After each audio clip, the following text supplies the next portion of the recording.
Hi friends, ఇప్పుడు మనం ఈజీగా సింపుల్గా చికెన్ కర్రీ ప్రిపేర్ చేసుకుందాము. ఒక కేజీ చికెన్ తీసుకోవాలండి. కేజీ చికెన్ తీసుకొని క్లీన్ చేసుకోవాలి. మసాలా ప్రిపేర్ చేసుకోవాలండి కర్రీలోకి. అల్లం, చిన్నులపాయి పొట్టు తీసుకొని చిన్నులపాయి కూడా వేసుకుంటున్నాను. చిన్నులపాయి కూడా వేసుకోవాలి. చిన్నులపాయి వేసుకున్నాక ఒక చిన్న సైజు కొబ్బరి ముక్క వేసుకోవాలండి. పచ్చి కొబ్బరి వేసుకున్నాను నేను. ఎండు కొబ్బరి అయినా వేసుకోవచ్చు. పచ్చి కొబ్బరి వేసుకుంటే కొంచెం టేస్ట్ బాగుంటుంది. పచ్చి కొబ్బరి వేసుకున్నాను. ఒక 2 ఆనియన్స్ తీసుకున్నాను మీడియం సైజువి. అవి కూడా సన్నగా కట్ చేసుకొని మిక్సీ గిన్నెలో వేసుకోవాలి. మీడియం సైజ్ అండి. దీంట్లో కారం వేసుకోరండి. ఓన్లీ మనం మసాలాలో ఎండుమిర్చి వేసుకుంటాము డైరెక్ట్.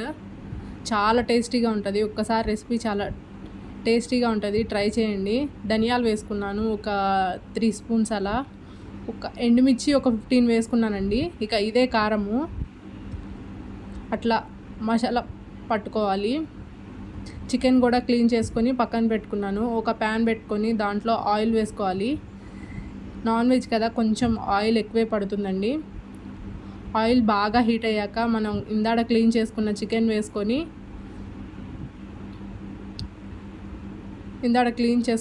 వేసుకోవాలి. మా ఇంట్లో కొంచెం గుండెకాయలు, కందనకాయలు కొంచెం ఎక్కువ తింటారు. అందుకనే అవి కొంచెం ఎక్కువ తీసుకొస్తారు. దాంట్లో కొంచెం పసుపు, మనకి టేస్ట్కి సరిపడినంత సాల్ట్ వేసుకొని మిక్స్ చేసుకోవాలండి. బాగా మిక్స్ చేసుకొని ఒక 5 మినిట్స్ మూత పెట్టుకుంటే దాంట్లో నుంచి నీసు వాటర్ వస్తాయండి. ఆ వాటర్ బయటకు వచ్చే వరకు ఉడికించుకోవాలి. అట్లా వాటర్ బయటికి రావాలి.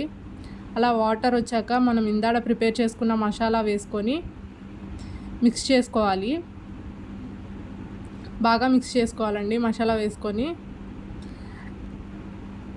ఇందాక మిక్సీలో కొంచెం ఉంటే వాటర్ కలిపి వేసాను. అలా వేసుకొని బాగా మిక్స్ చేసుకోవాలి. మిక్స్ చేసుకొని ఒక 10 మినిట్స్ మీడియం మంట మీద ఉడికించుకోవాలండి.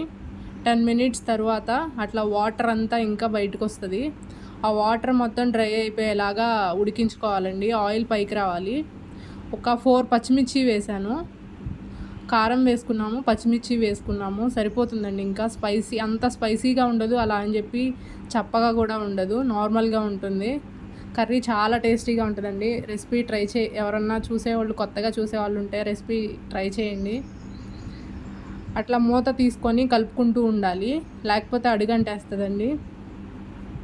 అట్లా ఆయిల్ పైకి వచ్చేలాగా ఉడికించుకోవాలి. ఇంకా ఆయిల్ పైకి వస్తే మనకి కర్రీ అయిపోయినట్టే.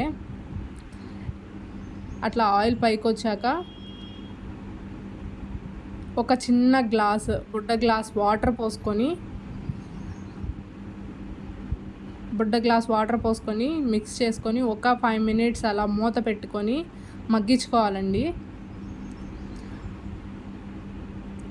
ఒక 5 మినిట్స్ మూత పెట్టుకుని మగ్గించుకోవాలి. అలా ఆయిల్ అంతా పైకి వచ్చేస్తుంది. ఇంకా కర్రీ రెసిపీ రెడీ అయిపోయిందండి.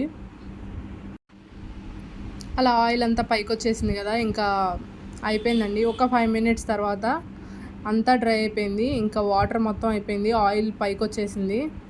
రెసిపీ చాలా బాగుంటుందండి. కర్రీ చపాతీలోకి, దోశలోకి చాలా బాగుంటుంది చికెన్ కర్రీ. ట్రై చేయండి. ఎవరన్నా ఛానల్ కొత్తగా చూసేవాళ్ళు ఉంటే please like and share, subscribe my channel. Thanks for watching. ఛానల్ని లైక్ చేయండి, సబ్స్క్రైబ్ చేసుకోండి.